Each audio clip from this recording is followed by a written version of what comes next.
मोहब्बत वो मेरी खुदा से मन्नत है मेरी, लौटा दे जन्नत वो मेरी। वो अमन वो चमन का नजारा, वो अमन वो चमन का नजारा। ओ खुदाया लौटा दे कश्मीर दोबारा, ओ खुदाया लौटा दे कश्मीर दोबारा, ओ खुदाया लौटा दे कश्मीर दोबारा। मेरी रूह की तस्वीर मेरा कश्मीर, कश्मीर दोबारा।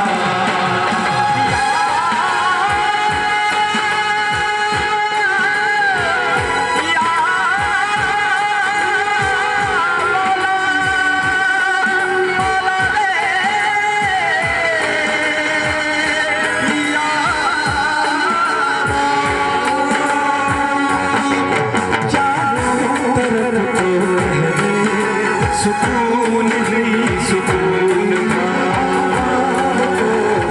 से इश्क का जुनून चारों तरफ तो पहले सुकून ही सुकून तो बदन से इश्क का जुनून। अब यहाँ कत्ल है, अब वहाँ कश्मीर से महरूम है, महरूम है, महरूम है, महरूम है। मेरा कश्मीर सवारा हो जब इसको उजड़ना था। मेरा कश्मीर सवारा जब इसको उजड़ना था। खुशनुमा मंजर खंजर क्यों चलाया, खुशनुमा बेखंजर क्यों चलाया।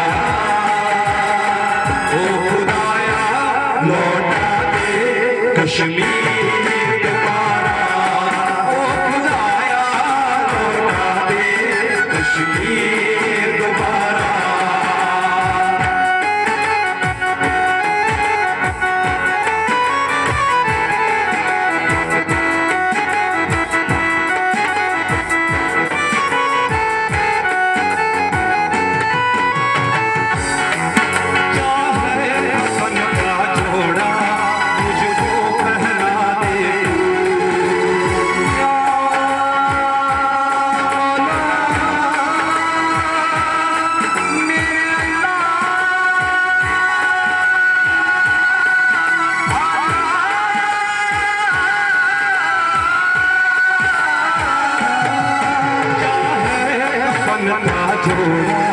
मुझको पहना दे तू, मेरे बच्चे को जन्नत को कश्मीर दिखा दे तू। वो मेरा गुलिस्तान बन गया शमशान, मौत की दहलीज पे खड़ा है हर इंसान, खड़ा है हर इंसान। गुजारिश है, गुजारिश है, ये दर्द दिल की ख्वाहिश है। अपनी कश्ती को दिला दे तू किनारा, वो अमन वो चमन का नजारा। ओ खुदाया लौटा दे कश्मीर दोबारा, खुदाया लौटा दे कश्मीर दोबारा, खुदाया लौटा दे कश्मीर दोबारा। मेरी रूह की तस्वीर मेरा कश्मीर, ओ खुदाया लौटा दे कश्मीर दोबारा, ओ खुदाया लौटा दे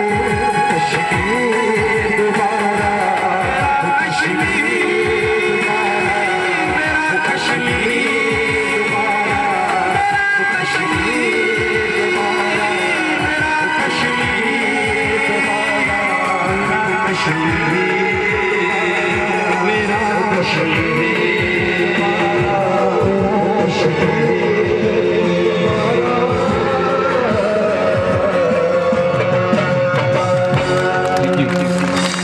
ही दर्द भरा गाना जो एक दुआ के तौर पेश किया वैली यूथ एक्सप्रेशंस वालों ने, बहुत ही अच्छा गाना।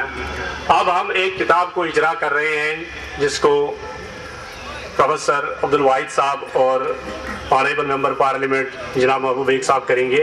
वो Kashmir in search of piece जिसको लिखा है डॉक्टर अशरफ बेग साहब ने। अब उस किताब का जो आज हम यहाँ से उसका भी इजरा करेंगे।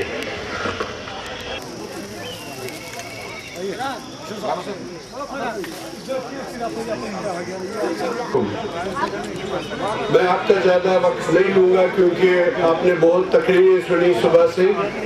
मैं आपके सब्र की दाद देता हूँ और चूँकि आप फयाज साहब और गवर्नर साहब ने जाते जाते मेरा नाम लिया और कहा कि महबूब बेग ज़रूर बोलेंगे, इसलिए मुझे बोलना पड़ेगा।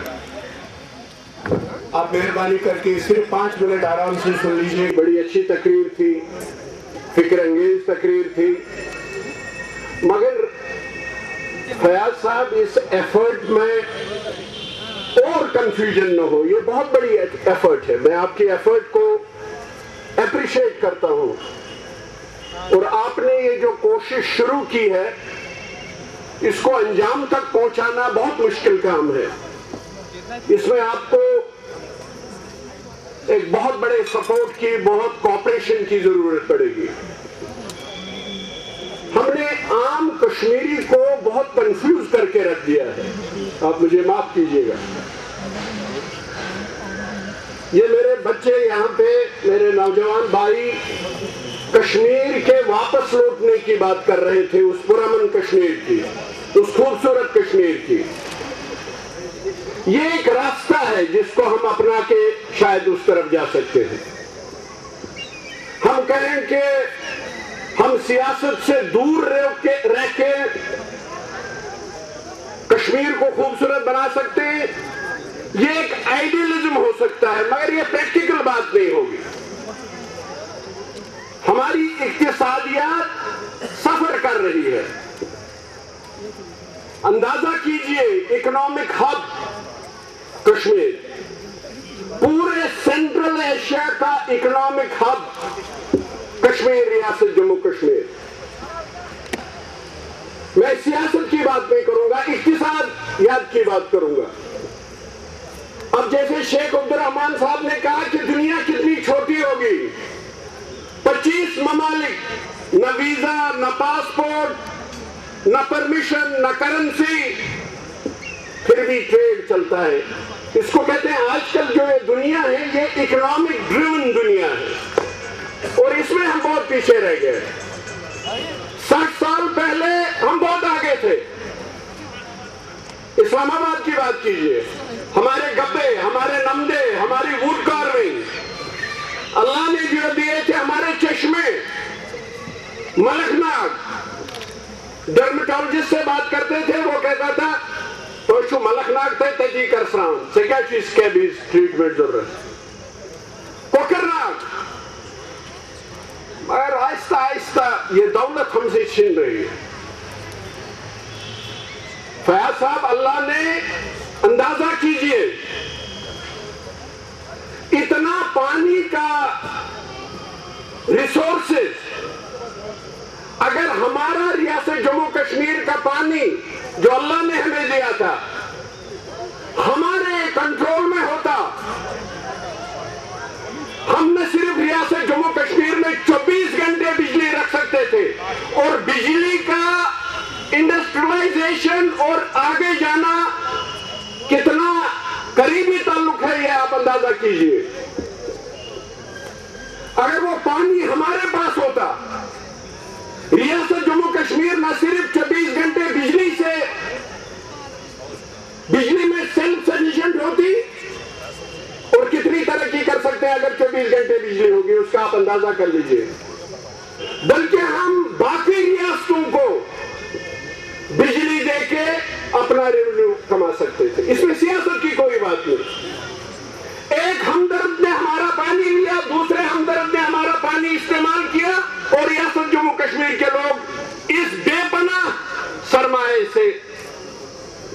महरूम किए गए। क्यों?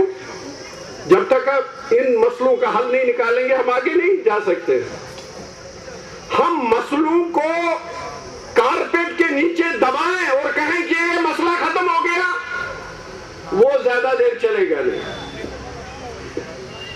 हम नहीं कहते हैं कि वो इंटरनेशनल ट्रीटी है फयाज साहब, हम नहीं कहते हैं कि उसको स्क्रैप करो, मगर हम दोनों हमदर्दों से कहते हैं कि रियासत जम्मू कश्मीर को जो नुकसान हो रहा है उसकी तो भरपाई करो। आप तो दोनों हमारे हमदर्द हैं, दिल्ली भी पाकिस्तान भी। दिल्ली ने पानी दिया, पाकिस्तान ने पानी लिया, रियासत जम्मू कश्मीर के लोग आज भी अब सर्दी आएगी, चले कहां आने वाला है, बिजली नहीं हमारे पास, पानी की मोहताज है। क्या कीजिएगा? इन पे सोचना पड़ेगा और सियासत से दूर रह के सोचना पड़ेगा। एज नेशनल कॉन्फ्रेंस में सोचूंगा इसका हल नहीं है, पीडीपी सोचेगी इसका हल नहीं है। National conference, PDP, Congress, BJP, BSP और तमाम सेपरेटिस्ट ऑर्गेनाइजेशंस, हमको एक कंसेंसस डेवलप करना पड़ेगा। हमको कुछ कॉमन इश्यूज पे एक होके आवाज उठानी पड़ेगी, तब तक हमारे मसले हल नहीं होंगे। मुझे माफ कीजिएगा। क्या अलाजगी पसंद अंसर जो है उनकी राय से इख्तिलाफ हो सकता है? क्या वो नहीं चाहते हैं कि हमारा जो पानी है उस पानी पे हमारा कंट्रोल रहे?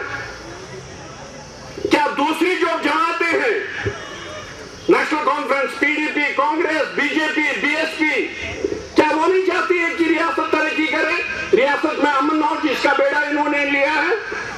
सब चाहते हैं, मगर अलग अलग बोली में।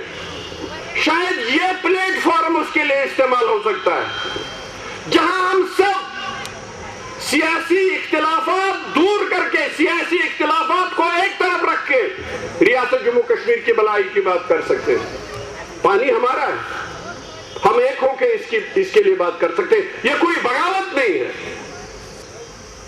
हम दोनों, पाकिस्तान, गवर्नमेंट ऑफ इंडिया, दोनों से बात कर सकते हैं। एक होके अगर बात करेंगे हमारी आवाज में ताकत बढ़ेगी। कहां गए वो हमारे गब्बे, नमदे? इनका क्या ताल्लुक है? क्या इस कदर इस टेक्नोलॉजिकली डेवलप्ड वर्ल्ड में इन चीजों का इलाज नहीं है? इलाज है, हमारा जान कहीं और है। कश्मीर का कॉर्पेट, कश्मीर का सिल्क, कश्मीर का सैफरन, कश्मीर की पेपर माशी, कश्मीर के फ्रूट्स, एक एक करके मेरे कश्मीरी भाइयों, एक एक करके हम महरूम हो रहे हैं। हम गुर्बत की उस अंधेर नगरी की तरफ जा रहे हैं जहां से फिर वापस मुड़ना मुश्किल होगा। इसीलिए मैं कह रहा हूं, सियासत में इख्तिलाफात हो सकते हैं, अलग अलग प्लेटफॉर्म हो सकते हैं, मगर शायद फयाज साहब, अगर आप इस प्लेटफॉर्म को इन चीजों के लिए इस्तेमाल करें, हिज एक्सीलेंसी गवर्नर साहब होते, मैं उनसे भी यही गुजारिश करता। इसमें कोई बगावत की बात नहीं। कश्मीर में अमन होगा जब हम तरक्की करेंगे। तरक्की तब करेंगे जब पानी पे हमारा कंट्रोल होगा, जो अल्लाह ने हमको पानी दिया था। इसके लिए कोई इलाज करना पड़ेगा। आंखें बंद करके ये मसले हल नहीं होंगे, देखना पड़ेगा। और शायद अनएम्प्लॉयमेंट की जो प्रॉब्लम है, जो बेकारी और बेरोजगारी का मसला है, जो नाउमीद और मायूस हमारे नौजवान पढ़े लिखे और जो नहीं पढ़े लिखे हैं वो भी घरों में बैठे हैं, शायद इनका इलाज हमारे पास है। अगर जो अल्लाह ने हमको दिए थे रिसोर्सेज, अगर हम उनका फायदा उठा सके। टेक्नोलॉजी इतनी डेवलप हो गई, इतनी तरक्की हुई, मार्केट्स ढूंढने पड़ेंगे। पहले मुझे खुदा के लिए बता दीजिए, शेख अब्दुल रहमान साहब ने कहा दुनिया एक हो गई, बिल्कुल एक हो गई। 47 से पहले हम दुनिया से जुड़े हुए थे। 47 के बाद एक रास्ता जो हमको दुनिया से जोड़ता है वो श्रीनगर जम्मू का रास्ता, इस्लामाबाद जम्मू का रास्ता। बाकी सब रास्ते हमारे लिए बंद है। ये तो कोई सियासत नहीं है। Srinagar Muzaffarabad road, Jammu Sialkot road, Kargil Skardu road, किया क्या हमने? सियासत की बुनियादों पे हमारे रास्ते क्यों बंद कर दिए गए जो ट्रेड और बिजनेस के लिए इस्तेमाल हो सकते थे? सियासत को छोड़ दीजिए, उस पर नजर रखी जा सकती है। मगर 47 के बाद जो कश्मीर दुनिया के साथ मिला हुआ था, वो सब रास्ते बंद हो गए और सिर्फ हमारे पास एक रास्ता हुआ रहा, इस्लामाबाद जम्मू रास्ता। हम कैसे तरक्की कर सकते? तो इन पे मिल बैठ के एक आवाज में हम आवाज बुलंद कर सकते हैं और उस आवाज में ताकत होगी। हम जब ये कहेंगे कि वो तमाम रास्ते खोल दीजिए ट्रेड और बिजनेस के लिए, ताकि हम भी आगे बढ़ सकें। इसमें तो कोई सियासत की बात नहीं, ये तो किया जा सकता है। ये तो कल्चरल एकेडमी के लोग हमारे साथ दे सकते हैं, ये तो यहाँ के इस्लामाबाद के इंटेलेक्चुअल जर्नलिस्ट, इसमें तो हम एक हो सकते हैं। इसमें कोई बगावत की बात नहीं। हमारे रास्ते बंद पड़े हैं, हम कैसे इक्तिसादी तौर पे आगे जा सकते हैं? एक श्रीनगर जम्मू रोड, वो भी 4 महीने 5 महीने बंद। श्रीनगर मुजफ्फराबाद रोड खोल दी गई, मगर बदकिस्मती से वो भी सियासत की शिकार हो गई। फयाज साहब, इसमें कोई सियासत नहीं। एक होके हम ये कह सकते हैं श्रीनगर रावलपिंडी रोड ऐसे ही खोल दो जैसे पहले खुलती थी, ताकि हम भी तिजारत करें, ताकि हमारे बच्चे भी उन यूनिवर्सिटीज में जाएं और वहां के बच्चे हमारी यूनिवर्सिटीज में आए। इसमें तो कोई सियासत की बात नहीं। कश्मीर की जो दास्तान है, जो दर्द भरी दास्तान है, वो तो यही है। इस पे तो बात करनी पड़ेगी, इस पे तो बात करनी पड़ेगी। और जब मैंने 2 साल में जब भी मेरी तकरीरें हुई, जब भी मैंने इंटरव्यूज दी, अल्लाह के करम से मैंने ये बात हिंदुस्तान के उस बड़े ऐवान में भी उनके सामने कहती, उनके सामने रख दी। मैंने उनको बता दिया, और बीजे आप हैरान हो जाएंगे, जब मैंने ये पानी की बात की, सेंट्रल हॉल में बीजेपी के मेंबर पार्लियामेंट मुझे मिले, उन्होंने कहा बेग साहब हमें इस बात का पता नहीं था। अब क्या बात कर रहे हैं? किस सेपरेटिज्म की बात कर रहे हैं? जम्मू का आप उनको कहते हैं कि इलेक्शन पहले लड़ो। जम्मू कश्मीर की असेंबली ने रेजोल्यूशन पास कर दिए। मैंने ये पार्लियामेंट में ये बात की, बीजेपी के सामने बात की, और बीजेपी में जो सुलझे हुए लोग थे उन्होंने इस बात को सराहा। कहा महबूब एक साहब आप सही बात कह रहे हैं। जो इलेक्टेड रिप्रेजेंटेटिव्स थे जम्मू से, कश्मीर से, लद्दाख से, उस रेजोल्यूशन को अगर आप ये करेंगे तो कैसे एतमाद बढ़ेगा? ये जो ट्रस्ट डेफिसिट है, ये जो क्रेडिबिलिटी क्राइसिस है, ट्रस्ट डेफिसिट को दूर करने के लिए, एतमाद को बहाल करने के लिए बड़े भाई को बड़े इकदाम उठाने पड़ेंगे। बड़े भाई को बड़ा दिल दिखाना पड़ेगा, छोटे भाई की तई, ताकि कश्मीर भी इक्तिसादी तौर जो दुनिया आगे बढ़ रही है, हम भी आगे बढ़ सके। और लास्ट पे मैं एक बात कहूंगा जो मैं हर वक्त कहता हूं, मेरी अपनी पार्टी की मजलिस हो वहां भी कहता हूं, इख्तिलाफात हो सकते हैं, हम एक दूसरे के साथ इख्तिलाफ कर सकते हैं, वो हमारा हक है। जो भी तंजीमें हैं, सेपरेटिस्ट हो, मेन स्ट्रीम हो, हक बनता है हर एक को बात करने का, मगर किसी की बात को बंदूक से खामोश करना ये सिविलाइज्ड कौमों का काम नहीं है। हम बात कर सकते हैं, हम इख्तिलाफ कर सकते हैं एक दूसरे के साथ, मगर बंदूक से किसी की राय को दबाएं, ये किसी महज़िब मुल्क में बर्दाश्त नहीं किया जा सकता। हमारा हक है प्रोटेस्ट करने का। मैंने पार्लियामेंट में ये बात की, मैंने कहा वहां के नौजवान नाराज हैं, उनसे बात कर लीजिए, उसमें ये कोई बगावत की बात नहीं।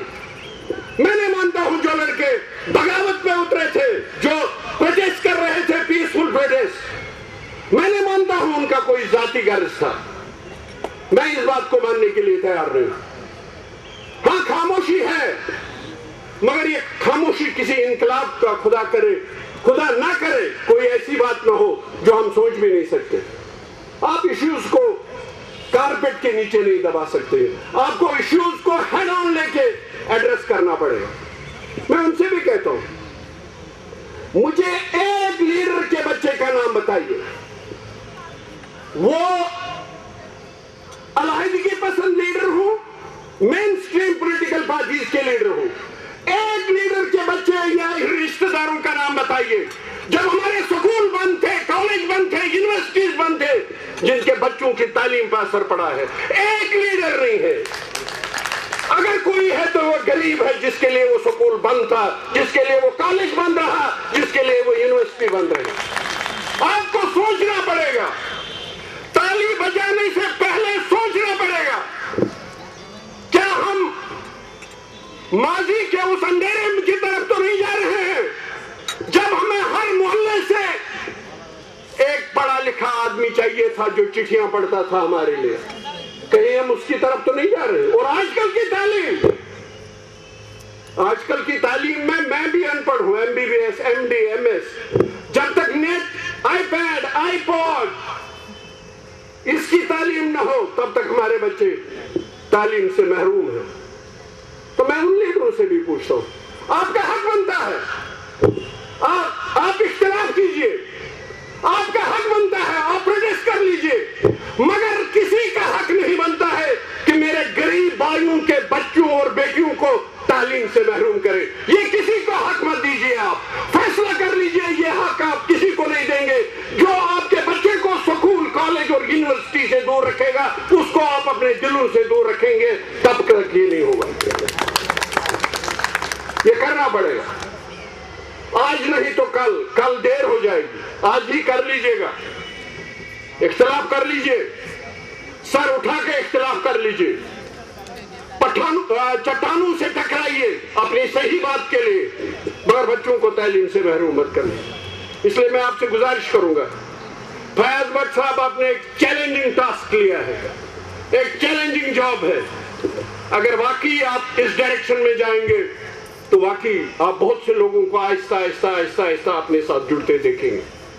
मैं गवर्नर साहब का भी शुक्रगुजार हूं, क्योंकि उन्होंने जाते जाते कहा कि मैं बोलूं, और अल्लाह के करम से मुझे भी मौका मिला, मैंने भी अपनी बात रखी।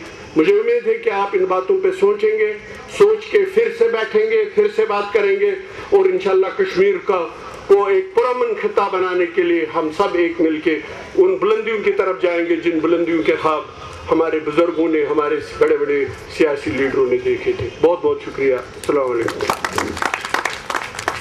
ये थे डॉक्टर महबूब बेग साहब, ऑनरेबल मेंबर पार्लियामेंट।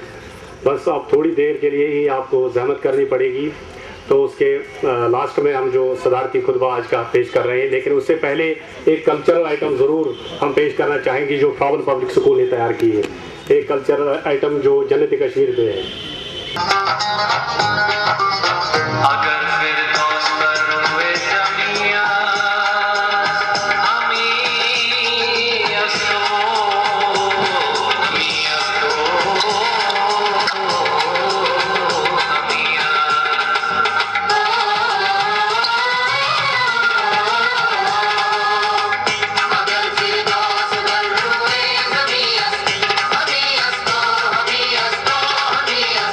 अगर फिरदौस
आज के इस प्रोग्राम की सदारत उन्हीं को थी, उन्हीं के हाथों में आज को जो है उनकी सदारत थी।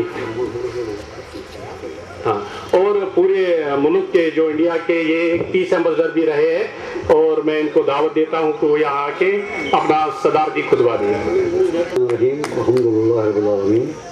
मोहतरम मकाम जनाब शेख साहब, जनाब रतनपुरी साहब, शेख अब्दुलरहमान साहब, ख्वाजा फारूक रंजू साहब, दीगर गोमा जो यहाँ तशरीफ़ रखते हैं, काबिल कदर हाज़रीन, ख़वातीनो हज़रात,